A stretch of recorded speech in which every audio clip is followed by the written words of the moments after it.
اذا جاء نصر اللہ والفتح ورأيت الناس يدخلون في دین اللہ افواجا، اس کے بالکل برعکس پوزیشن ہو گئی یخرجون من دین اللہ افواجا۔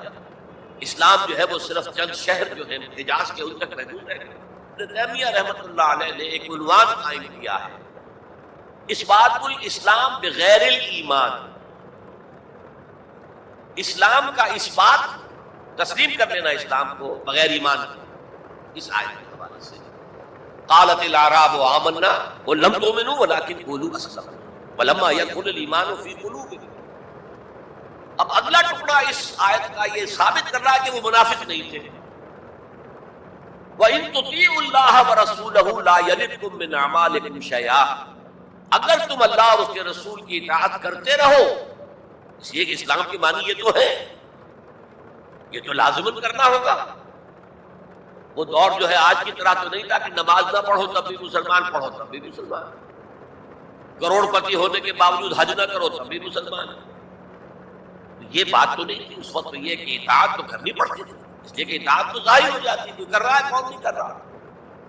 ایک چھوٹی سی بستی مدینے کی، ان میں کون نماز پڑھ رہا ہے کون نہیں پڑھ رہا صاف واضح ہوتا تھا، لہٰذا منافقین کو بھی آ کر نماز پڑھنی پڑتی تھی، بلکہ جو رئیس المنافقین تھا وہ ہمیشہ پہلی صف میں ہوتا تھا۔ اور جب حضور صلی اللہ علیہ وسلم خطبہ دینے کے لیے کھڑے ہوتے تھے تو پہلے وہ کھڑا اور کہتا لوگوں دیکھو ان کی بات توجہ سے سنو، یہ اللہ کے رسول۔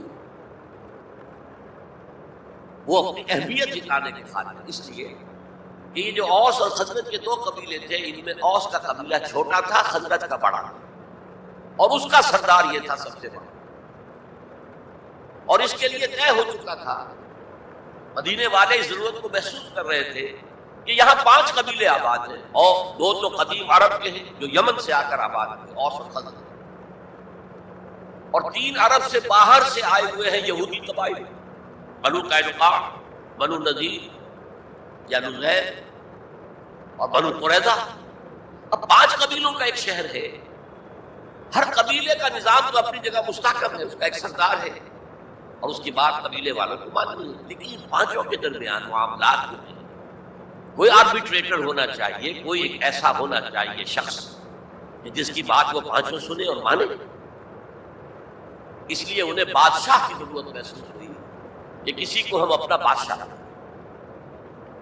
اور قرۂ فال بنام من دیوانہ زدن عبداللہ ابن ابی، اس کے بارے میں طے ہو گیا یہ ہمارا بادشاہ ہوگا۔ اس کے لیے تاج تیار ہو گیا سونے کا، تاج پوشی باقی تھی کہ حضور تشریف لے آئے بے تاج بادشاہ کی حیثیت سے، اس کے سارے خواب بکھر گئے۔ لہذا منافق اول بھی وہ اور رئیس المنافقین بھی وہ۔ ایمان تو وہ بھی لے آیا، اگر لایا ذرا لیٹ سے غزوہ بدر کے بعد، لیکن یہ ہے کہ وہ ایمان لایا تھا اسی انداز کا کہ ابھی دیکھیں گے، ہوا دیکھو ہوا کا رخ دیکھو، تیل دیکھو تیل کی دھار دیکھو، کوئی حالت ایسی ہو جائے کہ پھر معاملہ گلپٹ کر دیا جائے۔ یہاں کہا جا رہا ہے وَإِن تُطِيعُوا اللَّهَ وَرَسُولَهُ لَا يَلِدْكُم مِّنْ أَعْمَالِكُمْ شَيْئًا، جبکہ منافق کا کوئی عمل بھی قبول نہیں۔ لیکن یہاں فرمایا گیا کہ اگر تم اللہ اور اس کے رسول کی اطاعت کرتے رہو گے تو اللہ تعالیٰ تمہارے اعمال کے اجر و ثواب میں کوئی کمی نہیں کرے۔ دیکھیے اصولی اعتبار سے بات یہ ہے کہ ایمان کے بغیر کوئی عمل جو ہے قبول نہ ہو۔ یہاں ایمان کے بغیر نیکیوں کے اعمال کے قبولیت کا اعلان کیا جائے، گویا کہ یہ ایک خاص رعایت ہے، اس لیے آیت ختم ہو رہی ہے ان اللہ غفور الرحیم، اللہ غفور ہے، اللہ رحیم ہے۔ یہ اس کے شان غفاری کا صدقہ ہے، یہ اس کی شان رحیمی کا صدقہ ہے کہ اس حال میں بھی تمہارے اعمال اگر تم اطاعت کرتے رہو گی اللہ اور اس کے رسول کی تو اللہ قبول فرمائے۔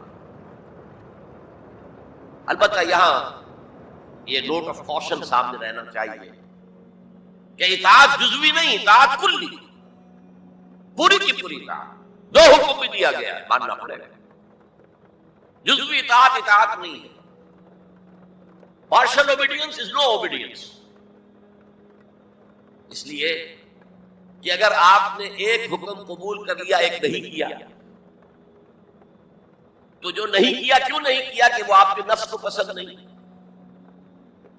جو قبول کیا وہ کیوں کیا کہ نفس نے الاؤ کر دیا آپ کو، ٹھیک ہے کر لو کوئی حرج نہیں. دونوں ہاتھوں میں ویٹو تو نفس کے ہاتھ میں ہے، لہذا partial obedience is no obedience at all. چنانچہ اس پر جو وعید آئی ہے سورہ بقرہ کی آیت نمبر 85 میں، افتؤمنون ببعض الکتاب وتکفرون ببعض، تو کیا تم ہماری کتاب اور شریعت کے ایک حصے کو مانتے ہو اور ایک کو نہیں مانتے؟ فما جزاء من يفعل ذلك منكم، تو جو کوئی بھی تم میں سے یہ روش اختیار کرے گا اس کی کوئی سزا نہیں ہے الا خزي في الحیات الدنیا، سوائے اس کے کہ دنیا کی زندگی میں ذلیل اور خوار کر دیے جائیں. وَيَوْمَ الْقِيَامَةِ يُرَدُّونَ إِلَىٰ أَشَدِّ الْعَذَابِ، اور قیامت کے دن شدید ترین عذاب میں جھونک دیے. وَاللَّهُ بِغَافِلٍ عَمَّا تَعْمَلُونَ، اور جو کچھ تم کر رہے ہو اللہ اس سے غافل نہیں. تم اپنی ظاہری ٹیپ ٹاپ سے، اپنے داڑھیوں کے طول سے اللہ کو دھوکہ نہیں دے سکتے، اپنے عمروں اور حجوں کی تعداد سے اللہ کو دھوکہ نہیں دے سکتے. He sees you through and through، تمہارے باطن کو دیکھتا ہے، تمہارے دل کو دیکھتا ہے، اسے معلوم ہے کہ تم نے حج تو کیا، حرام کی کمائی سے کیا. بہرحال یہ بڑی شدید وعید والی آیت ہے قرآن مجید میں کہ جس کا نقشہ ہماری نگاہوں کے سامنے آج دنیا میں مسلمانوں کی کیا وقت، کیا حیثیت ہے. 1.25 ارب سے لے کر 1.5 ارب تک کی تعداد ہے جو آنکی جاتی ہے مسلمانوں کی. گویا کہ ہر چوتھا یا ہر 5واں انسان مسلمان. کتنا بڑا رقبہ ان کے قدم و تلے ہے. ہر طرح کے وسائل اللہ نے مہیا کیے، معدنیات، نباتات. پھر جو آج کی سب سے بڑی دولت تیل، اس کے سب سے بڑے ذخیرے مسلمانوں کے قدم و تلے. اس سب کے باوجود عزت نام کی کوئی شے ہے. بین الاقوامی معاملات میں کوئی ہم سے رائے لیتا ہی نہیں. کسٹمی پرسد کے بھیا کس کی تم ہو، ہماری رائے کیا ہے؟ G7 بیٹھیں گے، G9 بیٹھیں گے، G13 ہوں گے، G15 ہوں گے، وہ بیٹھ کر طے کریں گے. کوئی مسلمان ملک نہ G7 میں نہ G15 میں، جسے ہم محاورے میں کہتے ہیں نہ 3 میں نہ 13 میں. یہ ہے ہماری عزت آج بھی. اکثر مسلمان ملکوں کی حکومتیں امریکہ کی جیب میں، یہ ہے ہماری حیثیت. تو ذلت جو ہے وہ تو آج ہم پر ہے مسلط. فما جزاء من يفعل ذلك منكم الا خزي في الحیات الدنیا ويوم القیامة. اب یہ قیامت کے دن کی بات جو اللہ فرما رہے ہیں، دعا ہی کی جا سکتی ہے کہ اللہ تعالیٰ اس سے بچا لے، کرم فرمائے، اپنی شان غفاری اور شان رحیمی سے ہمیں اس روز کی ذلت سے اور شدید ترین عذاب میں جھونک دیے جانے کی جو یہاں پر خبر سنائی جا رہی ہے، وعید سنائی جا رہی ہے، اللہ تعالیٰ اس سے بچا. تو اس آیت کو اب آپ سامنے رکھیے. البتہ ایک بات میں اور آپ سے عرض کروں کہ جو کیفیت اس آیت میں سامنے آئی ہے یہ مستقل نہیں رہ سکتی.